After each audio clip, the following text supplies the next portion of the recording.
You what?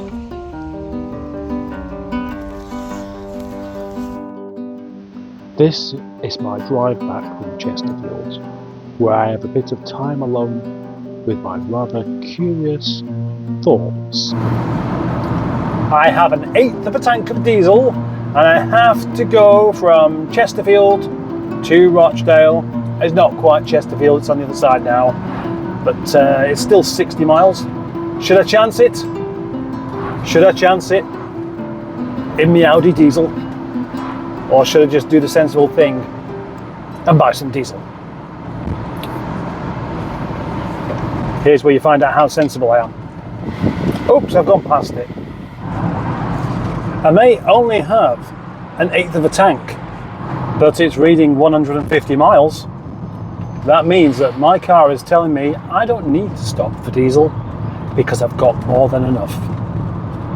Question is, do I believe it? Do I? Dog poo bags. Have you seen them? Little bags that you can carry dog poo around.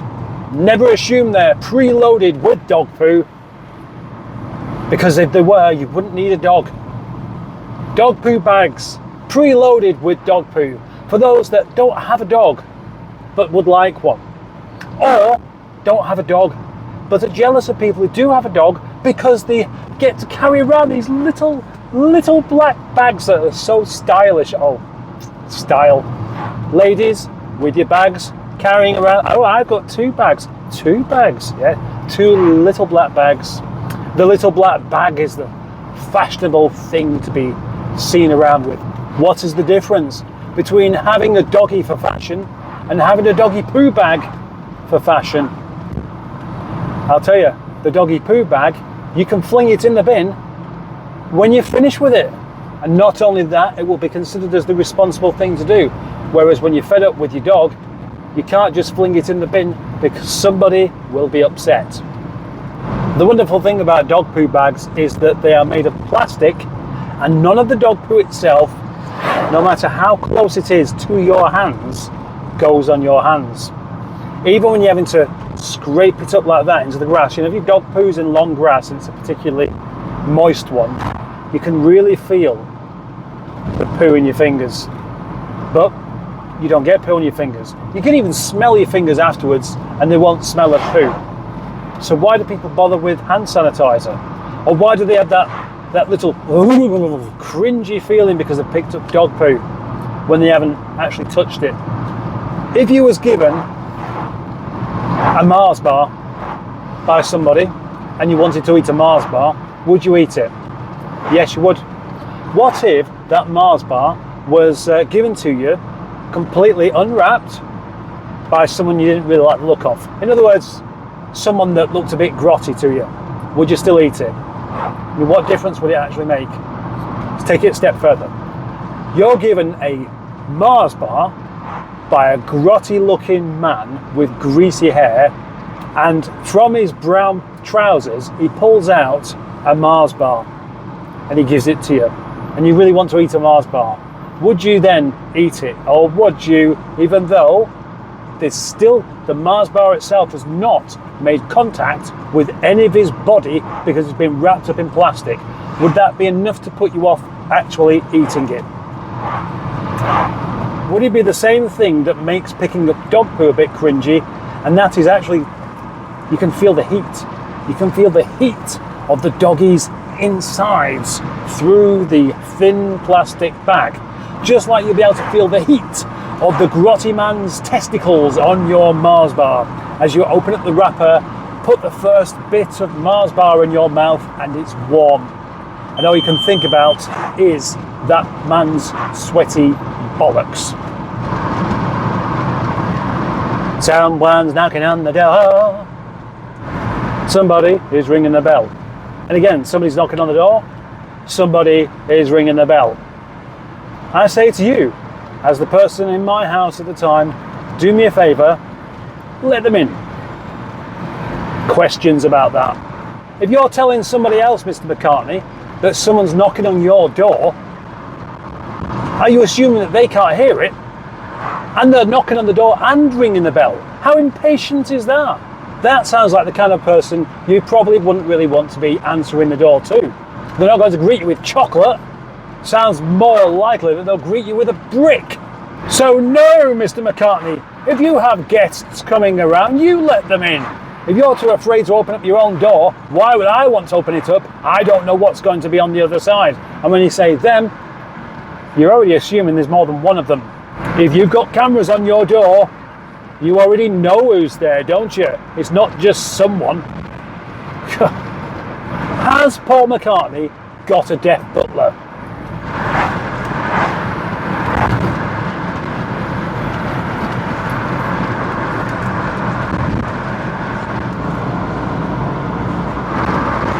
This Range Rover is going far too slowly for me, but the moment we get to a bit of open road, it speeds up. Speeds up, it does.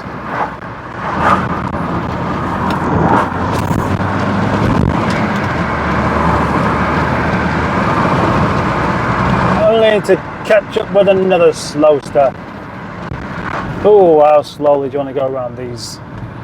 Now, I don't think it's going to fall over somehow.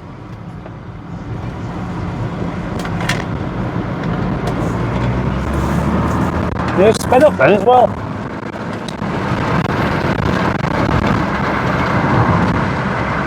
Well, that little Polo's obviously no match for the mighty Audi, is it? But that car did speed up. It was going really, really, really slowly, and then as soon as it got around the other side, sped up, just like the other one did. I suppose it's probably not malicious. It's just, I've made it around the corner. Should I put my foot down a bit now? Oh yes. You definitely should put your foot down. Clear off the cobwebs. Yes. And now we have another one. Well, actually, that Zafira is doing almost 50. It just doesn't feel like it. It's a 50 limit. And almost 50 never really feels good enough. Having said that, because we had a bit of a bend there, it went down to 40. I think that's the thing. 50 along a road like this does not feel fast. So going less than that is just a bit irritating. Someone knocking on the door, someone's ringing the bell. I'm not being impatient. Just down there anyway, there's a van and there's a truck about half a mile ahead. All I'm going to do is be stuck behind them, so there's no point in worrying at all. Is there? At the moment, this Audi is doing something that I'm finding just a bit annoying.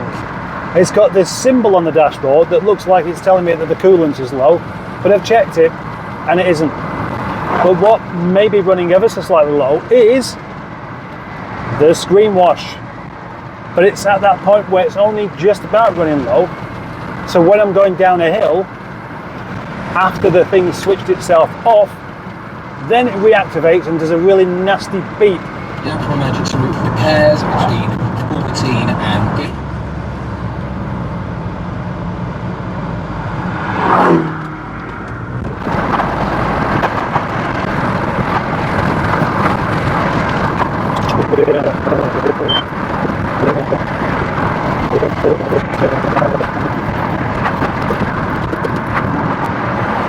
Yeah, this is where I was thinking of. This is where I was thinking of, where the speed cameras are. I forgot that we're here. I thought I'd already passed this place. Oh, that's the problem with going a longer journey so often. You end up not knowing where you've been for some reason. It's true. You can be fully aware of what's around you, but also quite forgetful about where you are up to. I do this quite a lot.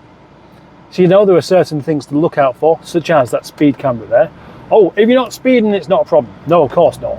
But you know that it's there, and because you know it's there, you want to make sure that as you go by it, you make sure you're not speeding. You have an extra glance.